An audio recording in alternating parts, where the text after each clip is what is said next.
Bismillahirrahmanirrahim. Assalamualaikum warahmatullahi wabarakatuh.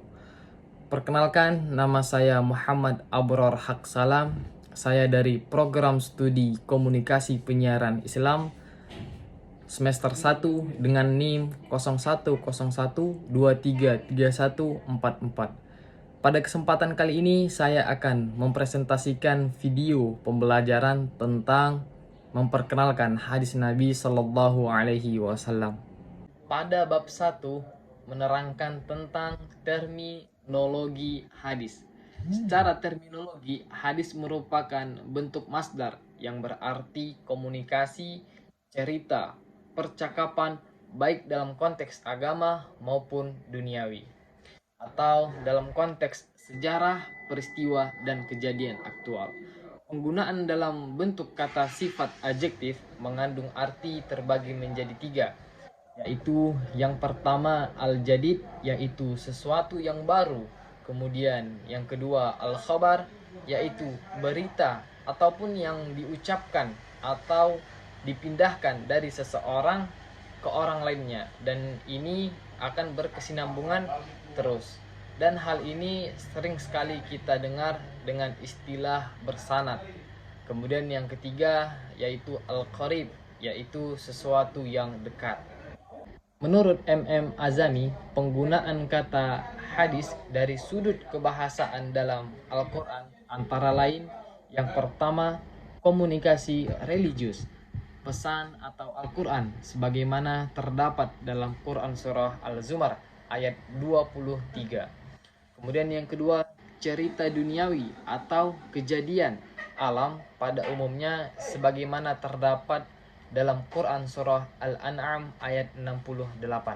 Kemudian yang ketiga, cerita sejarah atau historical stories sebagaimana terdapat dalam Quran surah At-Taha ayat 9. Kemudian yang keempat, rahasia atau percakapan yang masih hangat sebagaimana terdapat dalam Quran surah At-Tahrim ayat 3.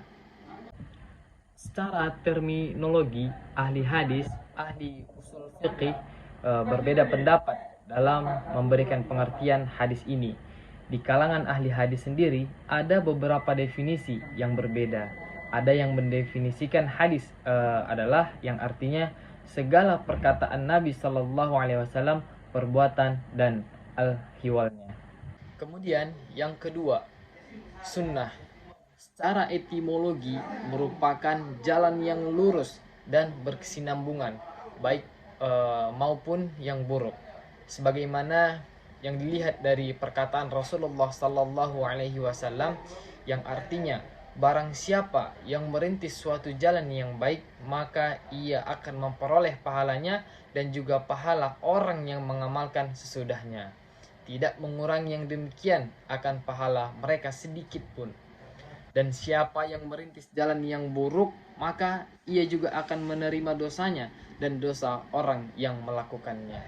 Secara terminologi, sedangkan menurut istilah yang digunakan muhadditsin, muhadditsin ini adalah orang yang banyak mengetahui tentang ilmu-ilmu hadis.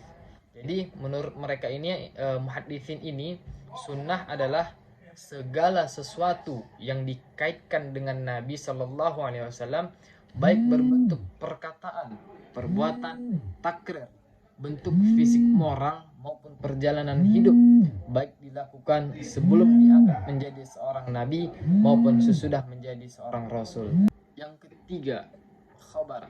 Khabar menurut bahasa berarti al-naba', yaitu berita. Sedangkan menurut istilah terdapat 3 pendapat, yaitu yang pertama, khabar adalah sinonim dari hadis, yaitu sesuatu yang disandarkan kepada Nabi Sallallahu Alaihi Wasallam dari segi perkataan, perbuatan, takrir, dan sifat. Yang keempat, secara etimologi berarti bakiat al-syai, yaitu sisa ataupun peninggalan sesuatu. Sedangkan pengertiannya secara terminologi ada 2 pendapat, yaitu yang pertama adalah atsar. Atsar adalah sinonim dari hadis, yaitu segala sesuatu yang berasal dari Nabi Shallallahu Alaihi Wasallam. Kemudian yang kedua, atsor berbeda dengan hadis, yaitu sebagaimana yang dikatakan bahwa yang artinya sesuatu yang disandarkan kepada sahabat dan tabi'in yang terdiri atas perkataan dan perbuatan. Kedudukan dan fungsi hadis.